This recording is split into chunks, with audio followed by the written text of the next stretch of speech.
लोकसभा चुनाव अब एक साल दूर मत समझिए, मानिए कि बस चुनाव की उल्टी गिनती चल रही है। इसीलिए राजनीति में अब धर्म और जाति का प्रयोग तेजी से बढ़ रहा है। क्यों इसमें अभी रामचरितमानस की कुछ चौपाई को लेकर विवाद बड़ा किया जा रहा है, इसके लिए यूपी में 2022 में हुए चुनाव के जातिगत नतीजे हम आपको दिखाते हैं। यूपी चुनाव के 2022 के नतीजों को अगर गौर से देखिए तो सीएसडीएस के पोस्ट पोल सर्वे के अनुसार बीजेपी को ब्राह्मणों का 89% वोट मिला, राजपूतों का 87%, वैश्य का 83%, यादवों का 12%, कुर्मी का 66%, मौर्य कुशवाहा का 64%, निषाद का 63%, जाटव का 21% और अन्य दलित समुदाय का 41% वोट मिला। ये वोट गणित बताता है कि हिंदू धर्म में जाति के आधार पर यादवों को अगर छोड़ दें, लगभग बाकी सभी का बड़ा हिस्सा अकेले बीजेपी को मिला। अब दूसरा हिस्सा देखिए। 2022 के यूपी विधानसभा चुनाव में दरअसल समाजवादी पार्टी का कुर्मी वोट पिछले चुनाव के मुकाबले 9% तक बढ़ा, मौर्य कुशवाहा वोट 4% बढ़ा, निषाद वोट 19% बढ़ा, जाटव वोट 6% बढ़ा, अन्य दलित वोट 12% तक बढ़ जाता है। मुस्लिम वोट भी 33% तक समाजवादी पार्टी के खाते में बढ़ता है। लेकिन ब्राह्मण, राजपूत, वैश्य वोट यानी जिन्हें जातिगत तौर पर सवर्ण वोट कहा जाता है, वो वोट घट जाता है। जानकार मानते हैं कि इसीलिए खुद को बार बार शूद्र बताकर पिछड़े दलित वोटों को अपने पाले में लाने के लिए रामचरितमानस का विवाद बड़ा किया जा रहा है। देश का बजट आने के बाद एक तरफ बीजेपी बजट के राष्ट्रीय प्रचार की कमेटी बनाकर अभियान चला रही है, दूसरी तरफ बजट के अगले दिन संसद में अदानी ग्रुप पर सामने आई रिपोर्ट को लेकर विपक्ष ने हंगामा किया, सदन स्थगित करना पड़ा। Laid in the previous budget, digital payments 1 फरवरी को देश का बजट आया, which would be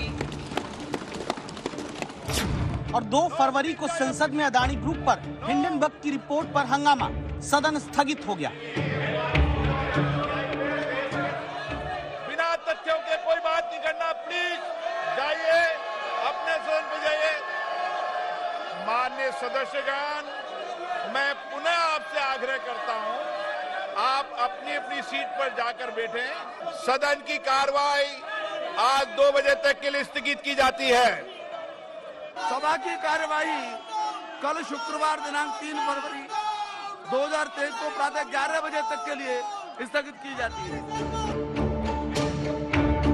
विपक्ष हंगामा क्यों कर रहा, जान लीजिए।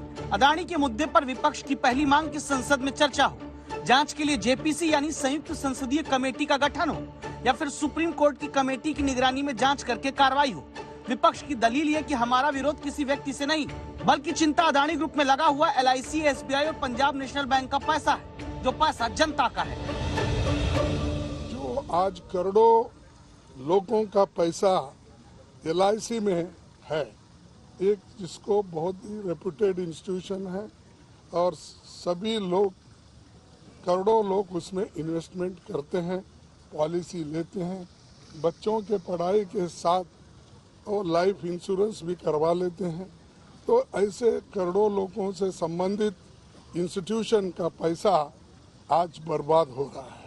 आज पूरा विश्व के लिए जो है वो एक केस स्टडी बना हुआ है भारत, नरेंद्र मोदी जी का दूरदर्शी नेतृत्व, कि इतने संकट काल में इस देश की अर्थव्यवस्था को कैसे मजबूत और महफूज रखा गया। और आप जो है वो फिर भी जो है वो आप विलाप मंडली चिल्ला रही है। इस बीच एक्शन देखे तो भारतीय रिजर्व बैंक ने सभी बैंकों से अदानी ग्रुप की कंपनियों को दिए कर्ज की जानकारी मांगी। अब मुद्दा है कि क्या सिर्फ सियासत होगी, इसके लिए एक बयान सुनिए। आप पता कीजिए, ये तो दिल्ली या नहीं मालूम अभी पड़ता है, जो बाहर जिले हैं। हमारे इटावा में एक साहब अपने बैंक से पैसा, स्टेट बैंक से गए, 5 लाख रुपया उन्हें निकालना था, उनके सब पैसे ही नहीं है। दोपहर 2 बजे आना, फिर बोले 4 बजे आना, फिर बैंक बंद हो गई। ये स्थिति हो गई। मैनेजर्स क्या करें, सब पैसा निकालने के लिए लाइन में लगने वाले। 2-4 दिन बाद देखिए, आप बाहर निकल के देखो, यहाँ से गाजियाबाद की तरफ चाहिए, इतना दहशत लोगों के मन में है। ये बात यहाँ समझना जरूरी है कि अभी ऐसी कोई स्थिति नहीं बनी कि बैंकों में पैसा ना हो। फिर भी ऐसे बयान देकर क्या जनता को भ्रमित करने की कोशिश विपक्ष के नेता कर रहे हैं। सवाल यह भी कि जोर सिर्फ सियासत पर क्यों है।